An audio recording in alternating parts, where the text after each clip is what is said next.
So I missed last week, and I tell you, I miss being here.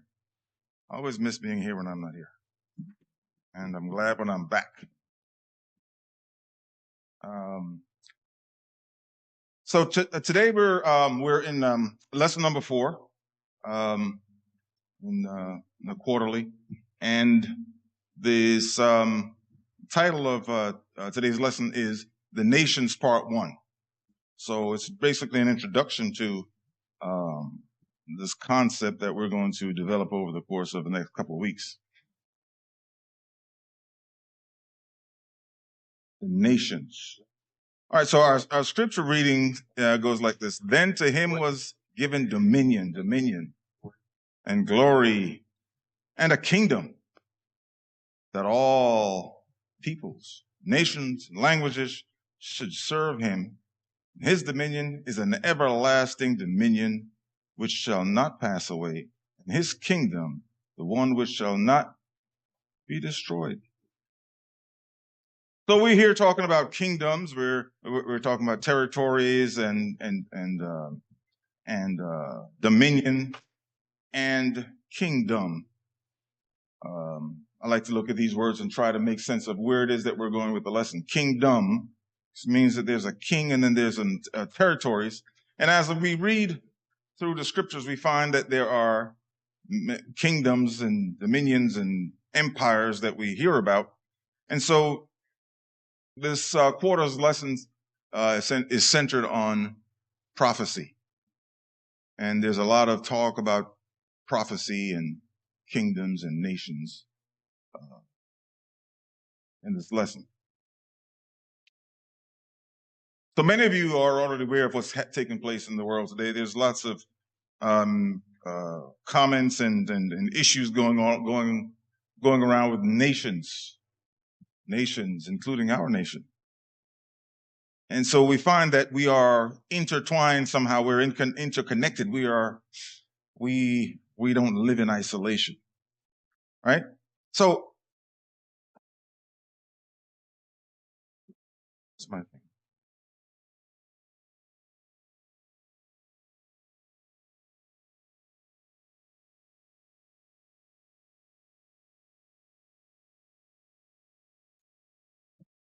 So where did it start is the question.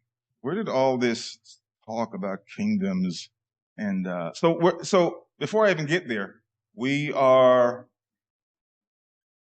taking a passage that's at the end of the book of the Bible, and then we're seeing where these things, looking back to see where all this started.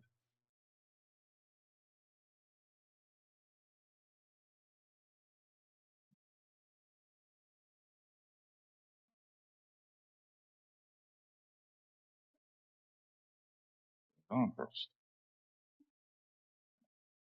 Okay. Now, where did all this start? So when we look at prophecy, we read about kingdoms and nations and empires and whatnot, and then we find out that a lot of them had shortcomings. Actually, all of them had shortcomings. They all had shortcomings. Okay, and that's a major theme of Bible prophecy: is that these governments and these entities that sprang up, they have shortcomings. And in between the pages of the Bible, we find that there's a huge difference, a drastic difference between the kingdom of God that is expounded in the Bible and the quote unquote kingdom and governments of men. You know, we hear about Babylon, Medo-Persia, Greece, Rome, and all these governments, and they all failed at some point. They're all gone. And so there's a legacy of failed governments. And since we know that they are all failed, brother, all these governments fail, all governments fail. And should we abandon governments altogether? Should we abandon these man-made governments? You know, as a church, That's one of the things that, as an Adventist church, that's one of the things that we focus on is our interrelations with governmental entities. And so, we wonder, what do we do with governments? Romans 13 says the government is working for God, believe it or not, keeping order just to help things move along. And then we get into Revelation, and Revelation paints a dark picture of governments. It talks about carnivorous beasts with 7 heads representing different authorities. And so while, human governments don't really work, God has actually not abandoned governments because he's worked through them to achieve his purpose. So where did it all start? How did we get here? How did we even get here? And, everything, the book of Genesis is interesting. Genesis says, is a book of beginnings. So let's go right back to the beginning. If we need to find out how it all started, we've got to go back to Genesis. So because of their sin, go right there, because of their sin, Adam and Eve were expelled from the garden. Yeah. So they were expelled from the garden. And they and their descendants, though, continued to come to the entrance of Eden, guarded by cherubims, and to offer sacrifices. So in this way, humanity for a time continued to recognize God as their supreme ruler. But because of their prevailing wickedness, God decided to destroy the earth with the flood and also remove the Garden of Eden. So he took it away. After the flood, men like Nimrod decided to create their own states outside of God, ruled by themselves.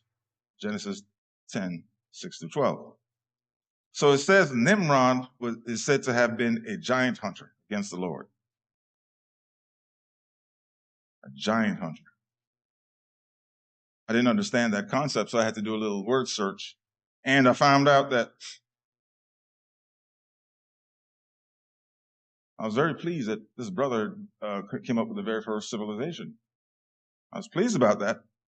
But then I was not pleased when I found out that his name means rebel.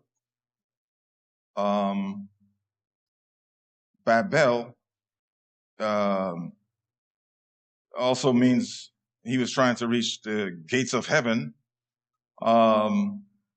He was a mighty hunter against God. And so not only was he a mighty hunter, it says in one translation, he says he's a mighty hunter before the Lord, which means that he was doing something that got the Lord's attention.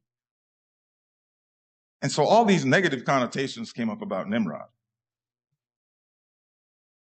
Say, why? Well, this guy founded Babylon. He also founded Nineveh and a few other cities.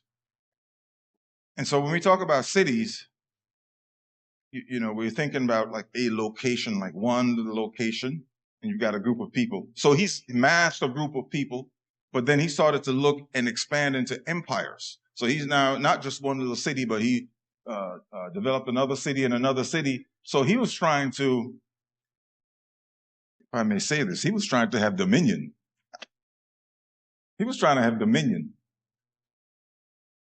And it's a scary thought because, in the beginning of the Bible, it says God gave dominion to Adam and Eve and says you will have dominion over the fish of the sea and et cetera, et cetera.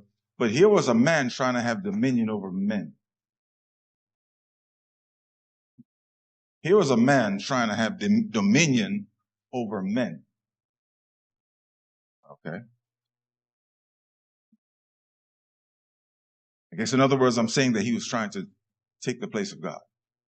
So this whole concept of the city of Babel, the Tower of Babel, and Nimrod as a whole was just a very bad idea.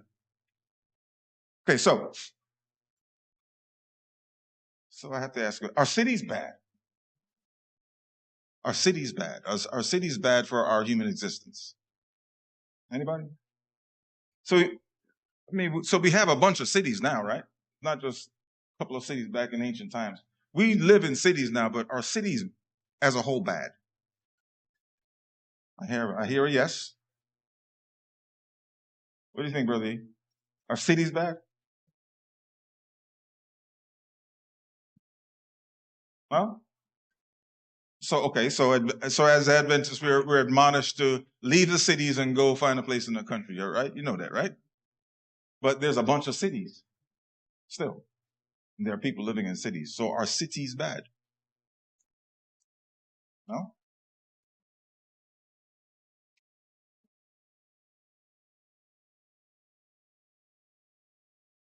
Yeah. I'm not going to ask any hard questions today. Trust me. Ah, okay. Where's your mic? Where's your,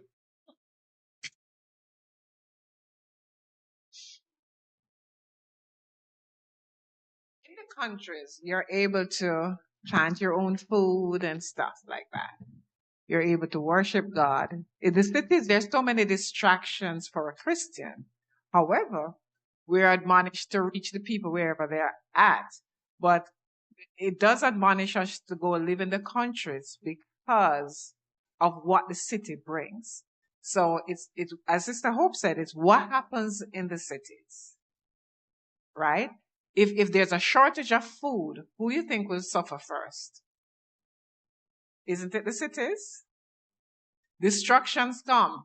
The city is going to be affected first. So that is why it says we should stay away from cities, because there's so many distractions that lead us away from God. yeah, yeah. So a lot of us here live in cities, right? And so we don't have any thought on whether we're living in a good place or bad. Yeah. All right. Um, so cities themselves are not inherently bad. It's it's human beings that live in the cities that cause the problem, like anything else. All right. So I find it interesting, and we'll go into it a little deeper as to why we are admonished to leave the cities, and God's initial intent was not for people to be living in the cities. I mean, if that's what He wanted, He could have made that happen, right? Okay. So as cities grew, more and more people congregate in one area, and so there needs to be a governance of activities. Okay, there needs to be governance of activities. Of course, there needs to be such things as sanitation and services for all the mass of people that are in one area, such as Sister Donette says, food and things of that nature has to be rationed somehow for the masses. So as these cities grow in number and complexity, the more issues that pop up.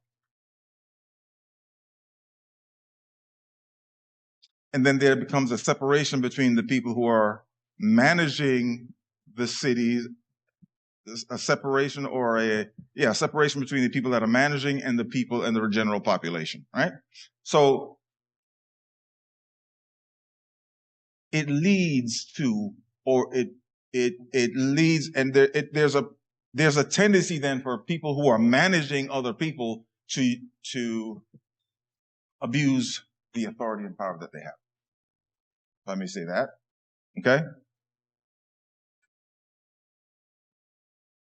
So we would say in a city, Sister Donette, as we were living in the city, that if only the government were controlled by godly people, that would be awesome. Ah, right? That would be so awesome. If only the government was controlled by godly people.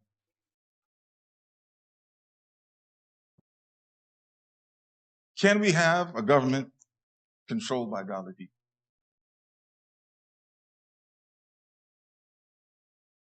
Okay. Let's dig a little deeper. In the first peopling of the earth, the government was that of the individual. The government was that of the individual. In other words, we governed ourselves. God gave us freedom. He gave us the freedom, the will to govern ourselves. The associations were that of family. Family. This is your city, your family. And then an enlarged family. And then it moved to tribes. The government was that of an individual government. And so people existed with each other. There was society, but there was no state. The earth was free to everybody. There was no territorial lines. There were no geographic lines marked out on the earth like it is now today. But apostasy grew and prevailed. And as apostasy grew and prevailed, as I said before, it created a tendency for dominance. People wanted to dominate or have dominance over others. And this is what culminated in Nimrod's ambition. Ambition for kingship. There was an ambition for kingship, for empire building. So not just being satisfied with one city or another. He was looking to build an empire, to have widespread dominion. He was looking for territorial imperialism. So you had a problem. All of a sudden now, things changed, and you had a problem by being in an area, and someone says, okay, now you're in my area. You're on my property. Wait a minute. They came into this whole concept of property, and you being on my property means that you are my subject. Right? All of that came into being at around this time. When people started carving out little spaces, they said, this is my space, and if you come into my space, then you're my subject. If you cross the border, then I have control over you. God created humankind to be free. Free to do what? Free to choose where to live, how to serve him. He gave him statutes. But this concept of imperialism, monarchism,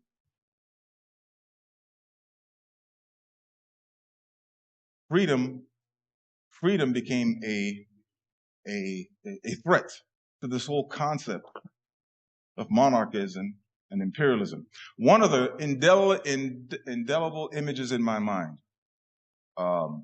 is a video I saw some years ago where there was in Tiananmen Square in China, where there was a guy standing against the imperial Chinese government in front of a tank. Tanks and the army were rolling down Tiananmen Square. And there's this one guy standing in front of a tank says, no, you guys are not going anywhere. Standing in front of a tank. I thought about him. I said, he's got a lot of guts. You know, that's a soldier right there. That's a lot of guts. But if your freedom is threatened, what are you willing to do to preserve your freedom? If your freedom, your way of living, and your belief system is under threat, what are you willing to do to preserve it? Are you willing to stand in front of a tank? To stop a tank?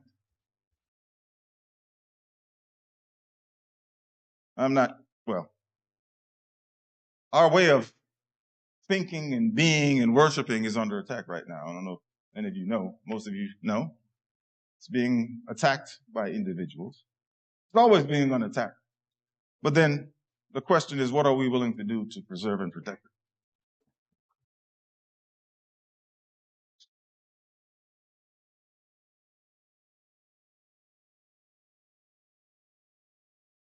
Let's move it along.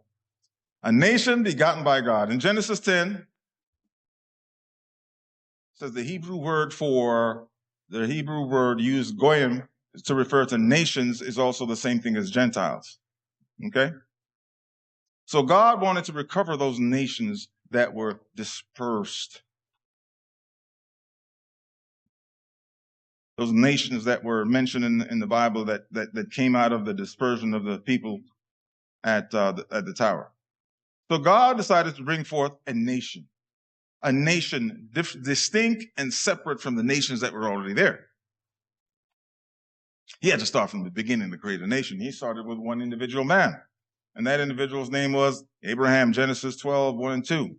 So the question then becomes, why choose Abraham? Why not Joseph or Saul or some other name? Why choose Abraham? There's a bunch of people. There's a bunch of people in nations, different nations. Why choose Abraham?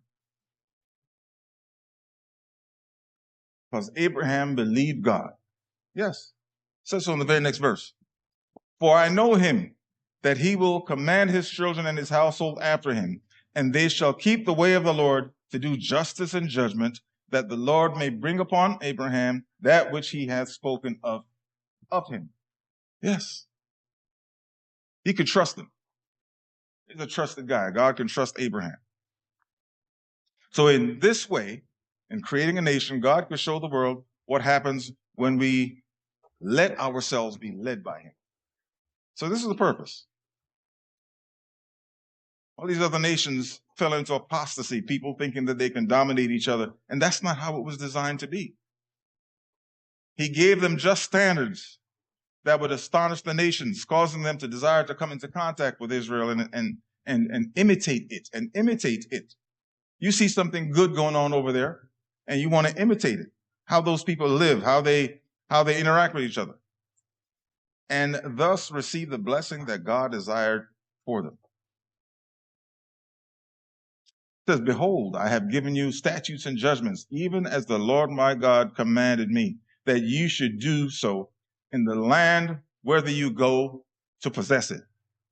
Keep therefore and do them, for this is your wisdom and your understanding in the sight of the nations, which shall hear of all these statutes and say, surely this great nation is a wise and understanding people. For what nation is there so great? That's another great. Who hath God so nigh unto them, as the Lord our God is in all things that we call upon him for. And what nation is there so great? What nation is there so great?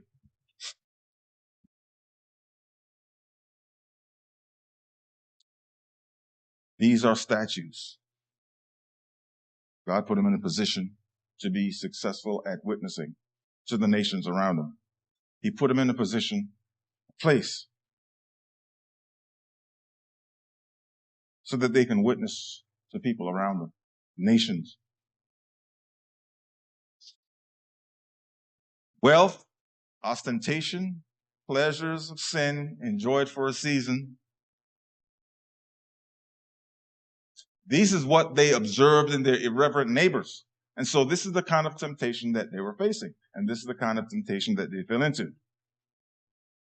So God put them in a position to do a certain thing, but they were pulled away by the things around them. So even though they were going to church, I feel like I'm preaching today. Mindless repetition of ceremonies that were intended to point forward to Jesus Christ. Mindless repetition of ceremony. They were going to church. They were doing all the things that they were supposed to do. They were doing, but they were not being. Mindless repetition of ceremonies. Coming to church every Sabbath, doing the services. But it wasn't doing any good. These very services became the means of forgetting the one that it was meant to draw them to.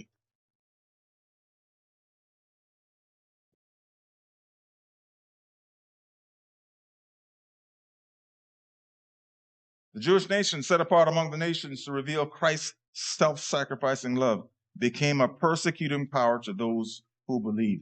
The same people, and we'll get into that in a second, the same people that were put in place to be a blessing to those around them became a persecuting power instead of becoming a blessing. So at the bottom of this day, it says, are we not all in danger, especially the longer we are here in setting aside the humble simplicity of Christ and his apostles for the pomp, power, and accolades and temptations of the world. Are we in danger? Are we in danger? Are we in danger of the same thing? I'm talking today. Are we in danger? I go back to mindless repetition of ceremonies. Mindless repetition of ceremonies.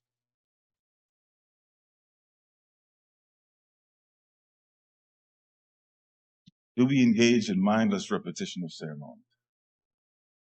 I can't answer that for anyone. I can only answer for myself, of course, but it's a question that we should ask ourselves. Are we engaging in mindless repetition of ceremonies? We do the things that we are to do, but is the thing that we're doing affecting us, changing us? Is it making a difference? Or do I feel good because I've done what I'm supposed to do? I've done it. Kind of like saying, someone does something for you and you say, thank you. You don't really mean it. You just say, thank you. Someone sees you say, bless you. Achoo, bless you. It's just automatic. It's rote, but does it really mean anything? So are we engaged in mindless repetition? And that's a question that we have to ask ourselves. Because, it's interesting when we study the Bible. It's when we think we're not doing something and we're so sure and confident that we're on the right path, we're doing the right thing. We're focused so much on doing. I want to be a good Christian. I'm going to do the right things to be a good Christian. I'm going to do the right thing. I'm going to do the right thing. And we focus on the do. And we neglect the be. The be. To do a good Christian or to be a good Christian, there's a big difference. There's a big difference. We're going to talk about that in a second. We're going to expand on that a little bit. Oh my gosh. Okay, got to move along here. The chosen people.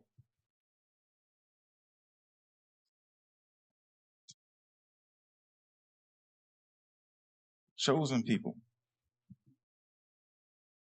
Instead of wanting to be an exemplary nation led directly by God, Israel wanted to be like the other nations.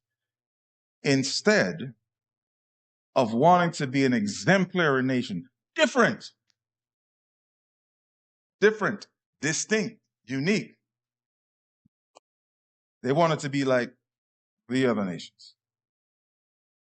So we look here at a passage in the Bible that the folks came to Samuel and said, hey, look, we want a king. We want a king. And why did they say they wanted a king, by the way? Anybody know? All of a sudden, we want a king. I need a microphone. Who's got a microphone? The guys with the microphone are listening to me today. I don't know why. They want to hear what I got to say. Samuel was up in years, and they were concerned because his family, his sons, were not as godly as he was. And they wanted to be like the rest of the nations and have a king rule over them. And they were not realizing that they had the best king in the world ruling over them through Samuel.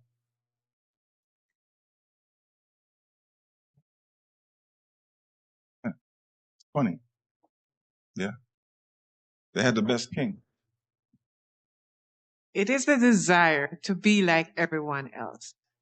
And that affects our church a lot because we just want to be like the other churches too in a lot of things. So this desire to be like everyone else and not to be a peculiar, special people, that is what is causing a lot of the problem.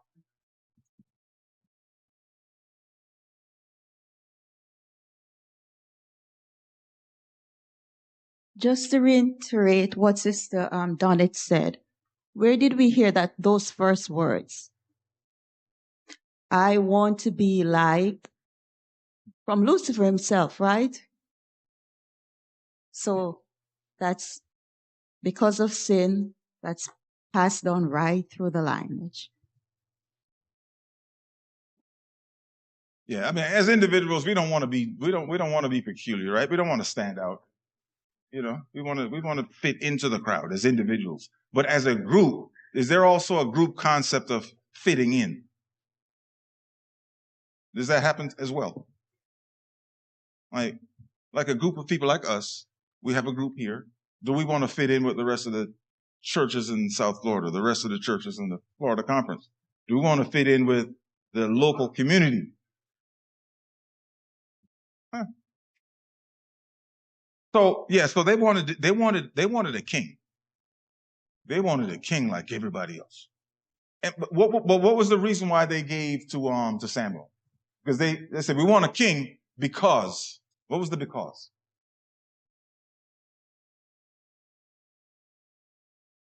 That will go before us. Say again? That will go before us. That will go before us. Yes. Yeah. But they came up with an excuse that Samuel's sons were pilfering with the tithe money, that they were robbing the place. Right? They came up with an excuse. It's happening, yes, but the thing is, so I had to do a little research on that. Right? It says here in Patriarchs and Prophets, the case of abuse among the people had not been referred to Samuel. They said nothing to him about the abuses that they were claiming. Right? Had the evil course of his sons been known to him, he would have removed them without delay. They're complaining, but they didn't bring the complaint to the person that could do something about it. Right? So they would jump from, okay, we have a complaint, so we want a king. But this was not what the petitioners wanted. This is not what they desired. Samuel saw that their real motive was discontent and pride, and their demand was the result of a deliberate, determined purpose to get a king. They wanted to be like everybody else. It had nothing to do with the Samuel's sons, the offering money. Samuel was hurt, and instead of losing his mind, what did Samuel do? Yes, Samuel got down on his knees and prayed. I got a problem. First thing he did was, boom, dropped on his knees and started to pray. I think we can learn something from Samuel. I think I can learn something from Samuel. All right? Got a problem? Drop on your knees right off the bat. Right on. Don't go any further. Don't pass go. Just drop on your knees right there. And so God says, look, they're not rejecting you. They're rejecting me. They're rejecting me.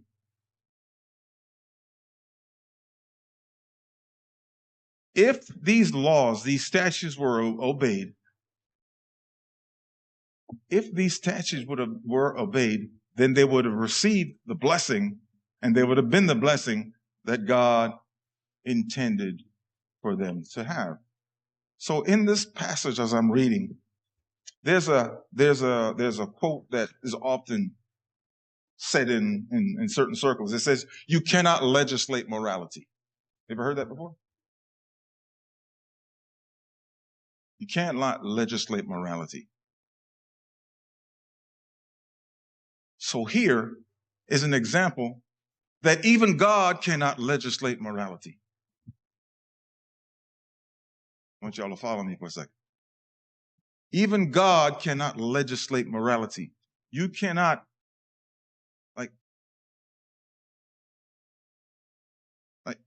like some governmental organizations want to say, well, the law says you will do this. The law says you will be good. You will go to church and da-da-da-da-da.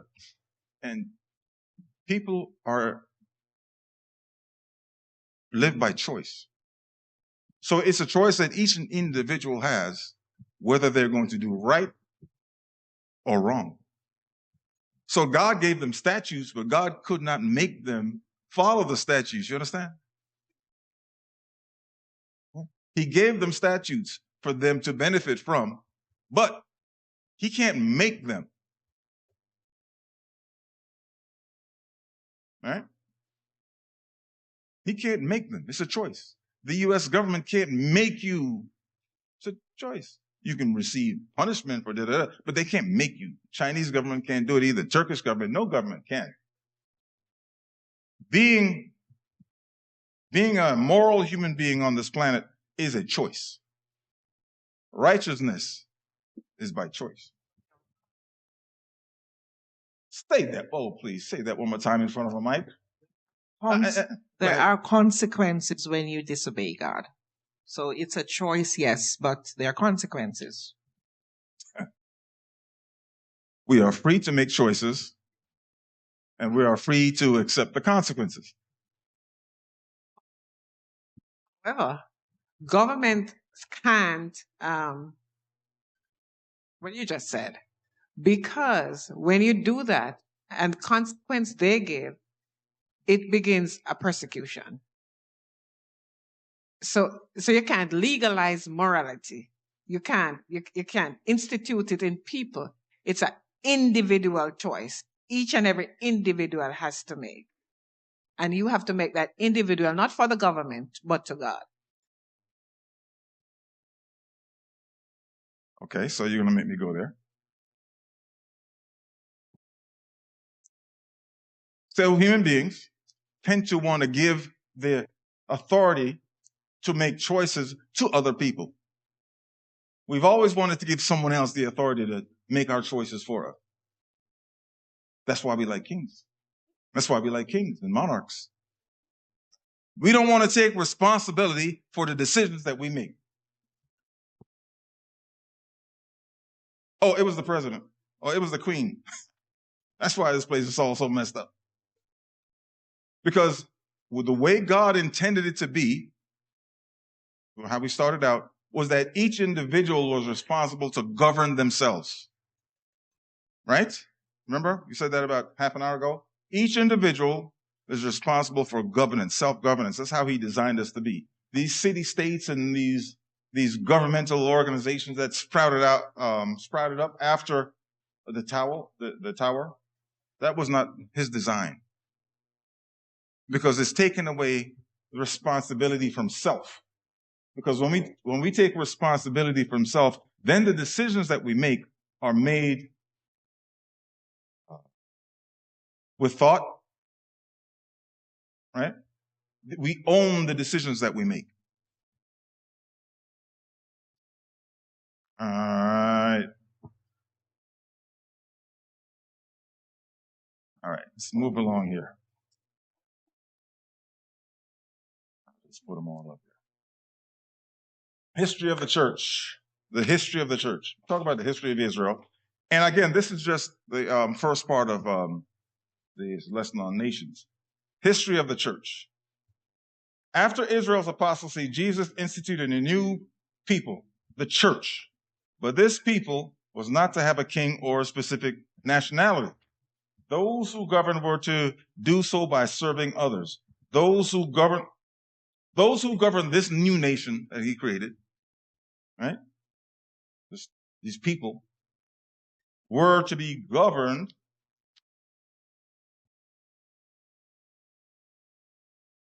by serving others.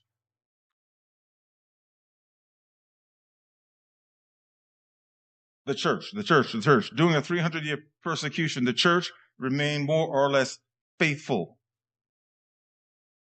There was a persecution at the time, the apostles, moving on up a couple hundred years. There's a bunch of persecution going on. But freedom arrived. Yes, freedom arrived. Constantine the Great, the 4th century. He legalized Christianity. Yes, we're free now. That's our history. We're free. And this individual, not a church individual, he became the unofficial ruler and presided over congresses and issued laws governing the church. I guess that's why we keep hearing about this thing about separation of church and state, huh? Is it important, separation of church and state? The church in the 5th and 6th centuries, following the influx of people that did not belong to the church, the church relied increasingly on the state funds. And the Bishop of Rome gained greater authority, and service was no longer the norm of the government. So I'm saying some things, and it may resonate with some people. It may not, with some. But it's important that we look back at history and say, okay, well, what does that have to do with now? What does that have to do with now? What is he talking about? So I'm going to repeat it again, and so that you can put the pieces together. So a secular person became the ruler of the church, and so then church and state got together, and then basically the church then started to rely on the state for funding. As a result, the members of the church, who are the heads, we're talking about the heads of the church, gained greater authority and power. And as a result, the government of the church became the government of the state.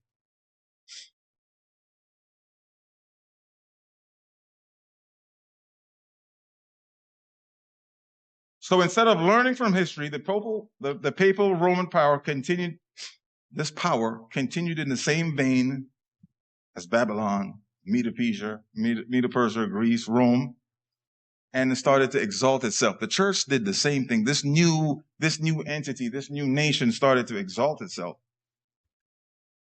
in the same sinful ambition and imperialism that of the nations before them. So here was the thought. And everybody was agreeing with this. If only the good people had the power. If only the righteous people had the power, then governments would function properly. If only church people had power, then the world would be a better place.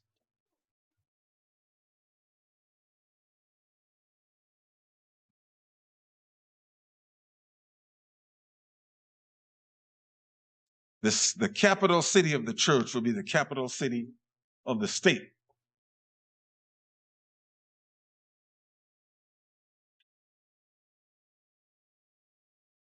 We know the result of that, right? We know the result of that.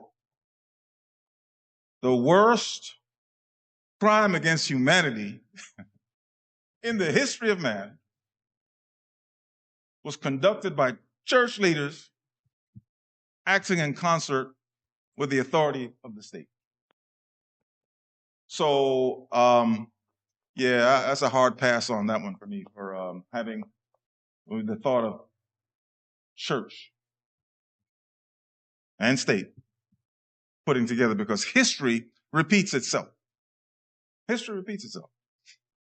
And we are in danger of repeating history at the moment. Because listen to this: anyone that did not agree with the church in the Middle Ages, the church had the power to execute, and that did happen: torture and imprisonment.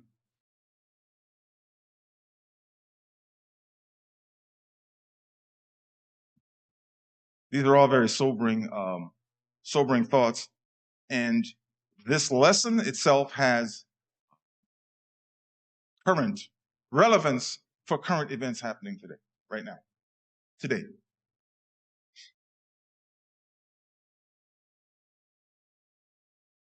And there are people in the church who have thoughts and ideas. Oh, I need to see those hands go raised up high. I need some tall people in the back.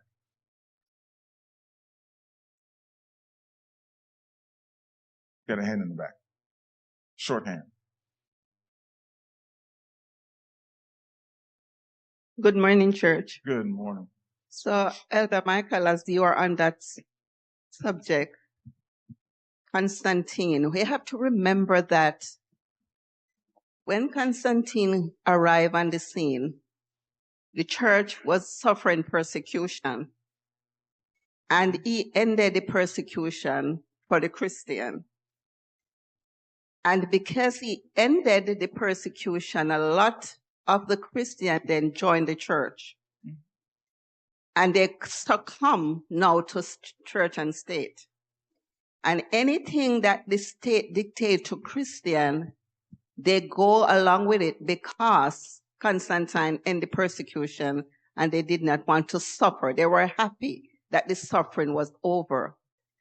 How it's going to apply to our time, in the time in which we are now living, as it's about to happen the same way, church and state is going to join together. And we as Seventh-day Adventists are going to face with the same issues. Is either we receive the mark of the beast so we can able to buy or sell, or we do not receive it and suffer whatever is going to happen. These lessons are there for our learning and whom the ends of the earth come. And as Seventh-day Adventists, we have to know what is going to happen so we do not compromise when the time comes. Yeah, thank you, my sister. I just want to correct you on one thing. You said it's going to happen. It's happening right now. Yeah, it's going to get worse, for sure. But we can't think of, ancient history and then we think about the end times and like we're in the middle someplace, we're not connected somehow.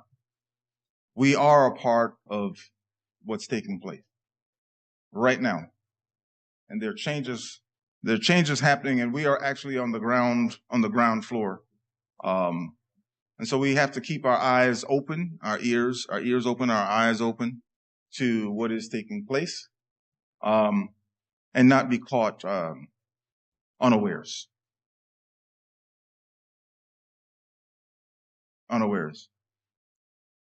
If we're not rooted and grounded, properly, we can be swept up with a wave of nonsense that is going to, we're going to face. So all these things that we talk about these empires that happened in the past, about what happened in the church in the past, they recycle. It's repeating itself, and we are. There's going to be people reading about us and what we did when we had an opportunity.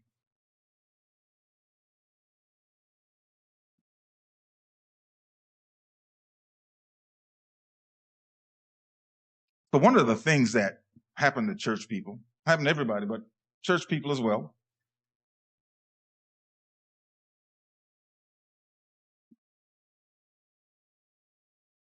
Let me do a timeout. I thought I was getting that.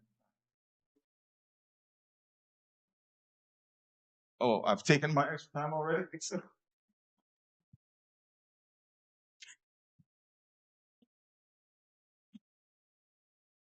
James and John. These are church people. These are church brothers. And so they're walking along and they're looking at Jesus and they say, okay, how are we going to fit in your kingdom? How are we going to fit in your church?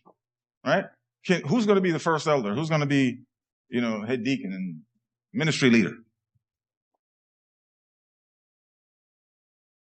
Two church brothers. Way back in the day. Are we still fighting for position? Are we still fighting position?